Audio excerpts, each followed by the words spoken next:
I was able to take $1,000 to $2,000 less than a month. I'm going to show you how I was able to do this within a short period of time. But before we get in the charts, all you need is a simple strategy, use proper risk management, and make sure that you are patient and taking the best setups as possible. So let's go ahead and begin now and get right to the charts. Now, the first thing we need to do is we need to identify the trend, okay? So we need to identify the trend. How I identify the trend is I look at the 1 hour to 4 hour time frame and see where the market is trending. Then I go to the 5-minute time frame. I wait for a break of structure, and then I wait for a retest to a supply or demand zone.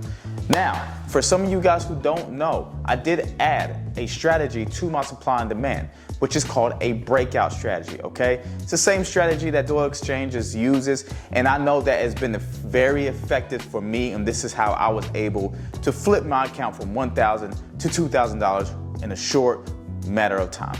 So, with the breakout strategy, I will also be going over that as well. So let's get right into it. So right here, we have session indicators. I use session indicators to know which time zone I'm in.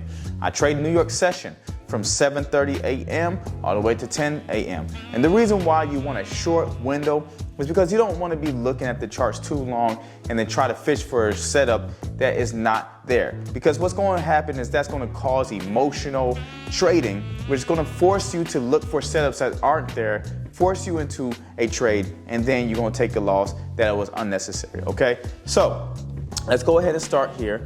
We look at the 1 hour time frame, right? So we can obviously see that gold is in an uptrend, right? You can take the lines if you want to, and you can create a line, and you can see automatically that this is in the uptrend. If you want to be very extra with it, you can also do this. You can see that the market is pinning from the top to the bottom, from the top to the bottom of the trend line, and then right to the bottom again, and then to the top. So it doesn't matter. Just figure out what the trend is, and that's it. Now, because we're in this week, or let's just say we're looking at last week, you stretch it from here to here, and you can automatically see that gold is trending up. So what do? We go on a 5-minute time frame, and we look for buys. Now, I would say, is it okay to take counter trend setups? Absolutely. And you have to understand that the market is going to sometimes pull back very hard when you are in a buy trend, vice versa if you are in a sell trend. The market is not just going to keep going up, up, up, or down, down, down. It's going to have major pullbacks. You just have to be ready to switch your bias depending on the type of day, the type of news, or the fundamentals or the technicals that come into play. Okay, so you have to be aware. You can't it's not one size fits all. Whatever your instinct is, you know when it's time to change your bias, then go with just that. So don't overcomplicate it, just make it very simple. So the next thing is we go to the 5-minute time frame. I do have the 200 EMA as well, okay? Now, before we get into the supply and demand, the 200 EMA for me lets me know what trend I'm also in on the 5-minute time frame for extra confirmation, okay? So you see how the market is bouncing up on the 200 EMA. That's letting me know that the market is actually in a buy trend. If the market was actually underneath, you can actually see that the market is actually selling, okay? So now that we got that out the way, if you want extra confirmations, I have my 13 EMA and 50. The 50 and the 13 EMA also is a great confirmation, because once this is above the 200 EMA, it's letting you know that it is strong, guys, okay? And if you have the 13 crossing over the 50 and then continuously going up and up and up, that's letting you know that the market is not stopping and it's going to keep going up and up.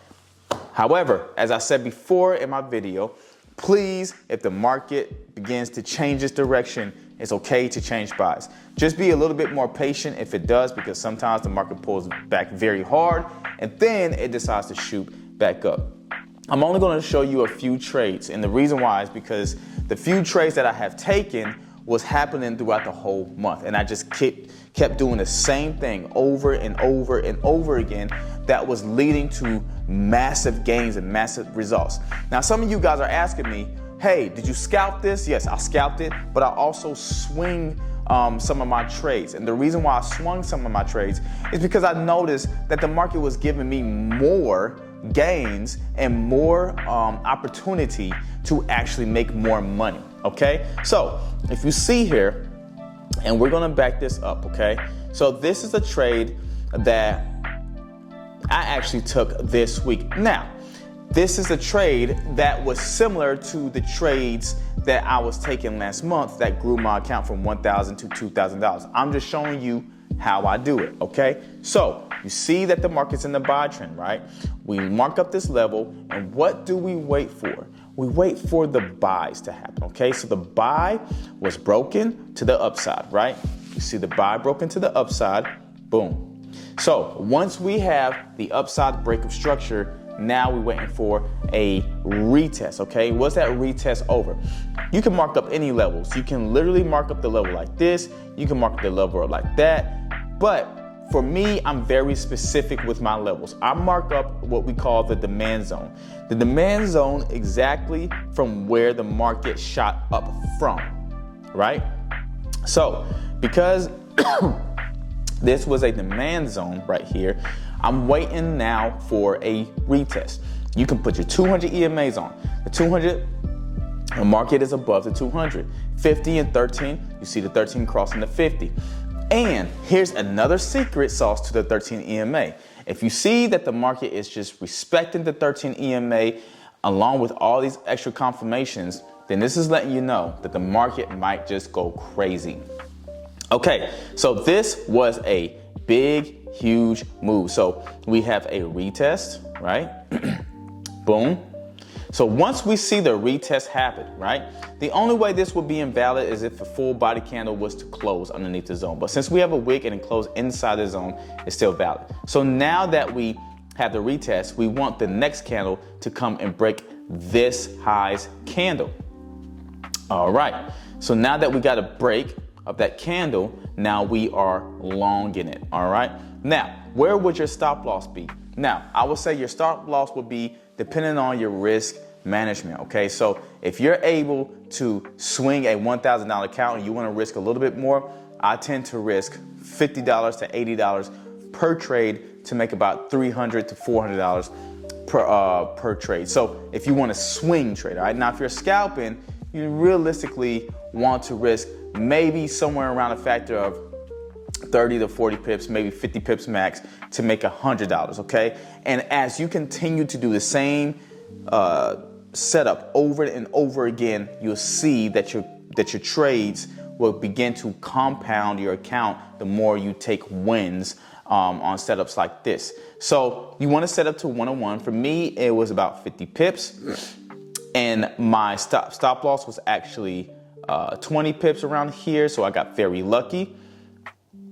Boom, take profit hit. Now for me, because the 101s is usually what I go for, I wanted to multiply and double my account. So I'm like, hey, I'm gonna swing trade, right? Now that was in the past. Now this, I'm telling you, this setup is the same setup that I took in the past because it was exactly like this setup. I began to swing trade this setup and I swung it all the way to the 40 mark. All right. Now, some of you guys are asking, why did you swing it to the 40 mark? Well, number one, gold was in a very bullish trend. Number two, gold had a lot of momentum. Number three, gold had a lot of volatility. Number four, the news, the terrorists, what's going on.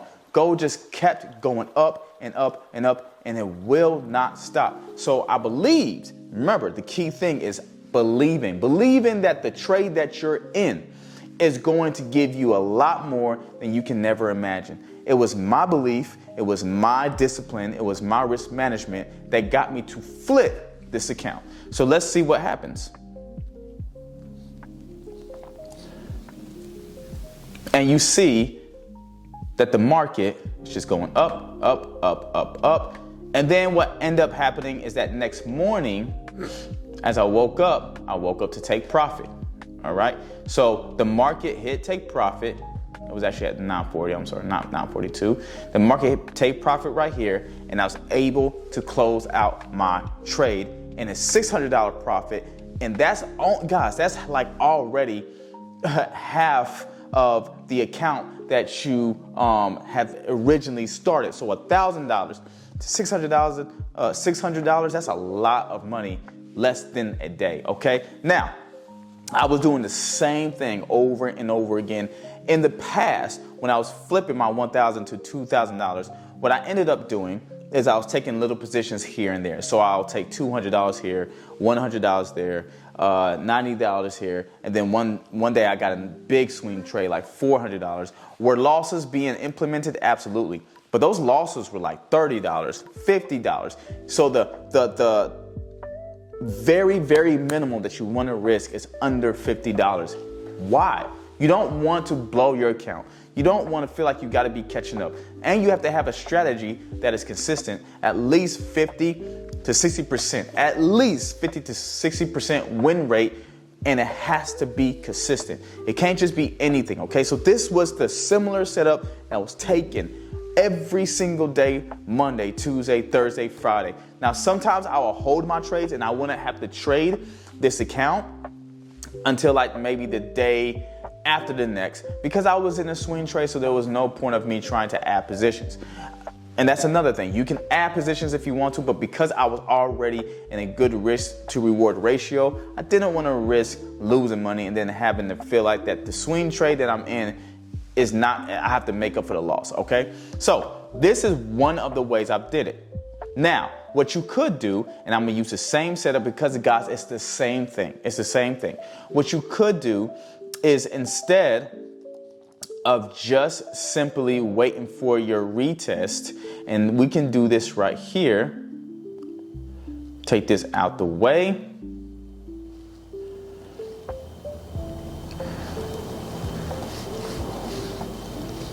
There was a break of structure to this low, and me and my student also took this trade.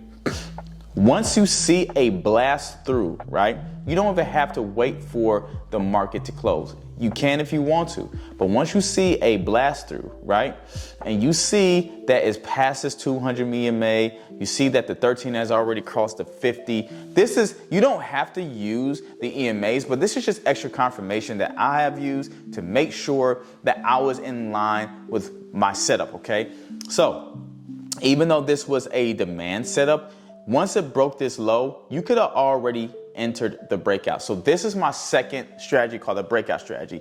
I did this a whole lot to actually increase my profits. Now, this, of course, zone was a little bit bigger than usual, but I didn't risk as much just because of the simple fact I knew where I was going with it, right? Now, this is about like 1,000 pip drop. Boom. Take profit hit. Now, I held it longer than this. I held it like somewhere around here. It was, let me see, it's 28.96, so it had to be 28.98, I believe I got out. And that's where my my account was maximized. So guys, this is not hard. Trading is not hard. It can be hard when the markets are doing funny stuff. It can be hard when we are not using proper risk management. It can be hard when we are over trading and over leveraging. But it's not as hard as you think it is. It's all about simplicity. It's keeping your trading system simple. I would say though, the hardest thing is your trading psychology. Just knowing when to get in the trade, knowing when to get out the trade. And we all know that the market's gonna mess with our minds. We're gonna feel afraid to get in. You just got to leave your emotions out of it and make sure that you become kind of robotic to the markets. I know some people will say, don't do that, but it's true. You can't just always be scared. You can't be afraid to take the trade. You have to take the trade because it's either going to go your way or it's not. So don't be afraid. Now, as I get off these charts, let's talk about this last thing. The last thing that I want to input when it came to flipping my account from $1,000 to $2,000 is the trading psychology part. And the trading psychology part is probably one of the most important things when it comes to this, because we all know you can have your technicals, we all know you can have your fundamentals in line. But if you don't have an edge, if you don't have your trading psychology in your right place, then you're going to end up blowing your account, okay? So number one, you have to be patient. If you're not patient to this, then you're gonna end up blowing your account because you're gonna be making stupid decisions when it comes to trading, all right? Number two, please use risk management. If you don't use risk management, then the risk management is going to teach you a lesson. You're going to end up over leveraging, you're going to end up over trading, and then you're going to realize how much money you have lost, and then you're going to spend so much time throughout probably weeks or throughout the whole week and making up those losses that you could have avoided. Number 3, don't force a setup, okay? Don't force the setup. Wait for the setup. Once the setup comes to you, make a decision whether you want to wait on a retest or you want to take that breakout. If you stick with these 3 things, you're going to be able to flip your account from whatever money that you start with, whether it's $5, $10, $100, $1,000, $100,000, $10,000. If you can flip $1,000 to $2,000 less than a month, and it doesn't even have to be less than a month, even if it's 5 months, even if it's 3 months, then you can take any account and flip it to whatever you desire if you stay disciplined. Discipline is probably the most important thing besides risk management, because if you don't use discipline, if you're not disciplined, what's going to end up happening is you're going to end up being something that you're not as a trader, and then you're going to end up blowing your account. Okay, so I hope this video was helpful. If you're looking to flip your account, this is the way to do it. Don't get aggressive with your trades. Just be conservative. Use proper risk management. Let the markets come to you, and as the markets come to you, money will also. So I'll see you guys in the next video.